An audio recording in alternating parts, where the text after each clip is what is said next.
Eduard Viiralt. Kuna Eduardi isa oli kubjas, siis soovis ta, et pojast saaks mõisavalitseja. See on kõigi kubjaste unel. Aga Eduardile ei sobinud teiste kamandamine. Siis saadeti poiss linna masinakirja õppima ehk saab temast kantseleiametnik. Kui Viiralt Tallinna jõudis, läks ta hoopis kunsttööstuskooli ja käis ka Georg Lurichi juures trennis. Peagi tõstis ta koolis ühe käega nooremaid õpilasi maast lahti. Kohe algusest peale on selge, et Viiralt ja kunst ei seisa lahus. Kõik, mida Viiralt kogeb, näeb, tajub elus, see jõuab ka tema kunsti.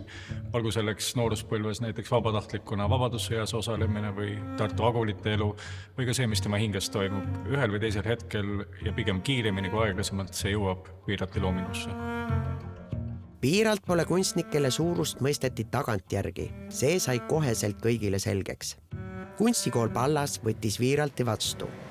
Ja kuna kõik õiged kunstnikud pidid jõudma Pariisi, saatis kool sinna ka Viiralti.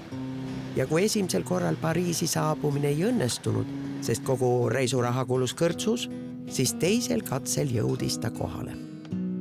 Pariisis mööduvad Viiralti kõige viljakamad aastad ja on näha, kuidas tema looming kõigub kahe erineva ja peaaegu täiesti vastandliku otsingu vahel, nagu ka tema natuur olevat olnud kord introvertne, kord ekstravertne.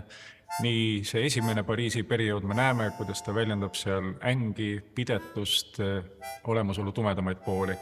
Ja siis ühel hetkel toimub mingisugune murrang ja tema looming muutub ja järsku hakkab ta otsima harmooniat, tasakaalu, võib-olla ka seda, mida nimetatakse iluks vahel kunstis.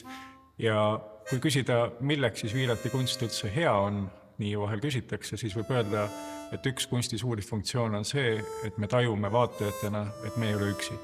Et keegi on kogenud midagi sarnast, nagu ka meie. Kui paljud küsivad, miks kunstnikud peavad reisima, joonistada saab ju ka kodus, siis Viiralti puhul on selgelt näha, kuidas just keskkond, kus ta viibib, mõjutab tema töid. Kui Viiralt oleks ainult Eestis istunud, oleks ta naised piltidel kõik paksult riides, sall ümber pea, aga Pariisis, kus on soe, võib end paljamaks võtta. Võib ka absinti juua, võib sattuda põrgusse. Maroko pildid on aga hoopis teistsugused, puhta joonega selged. Viiraltile meeldivad loomad, meeldivad lapsed oma ümmarguste peadega, aga stihjaks jäid siiski naised.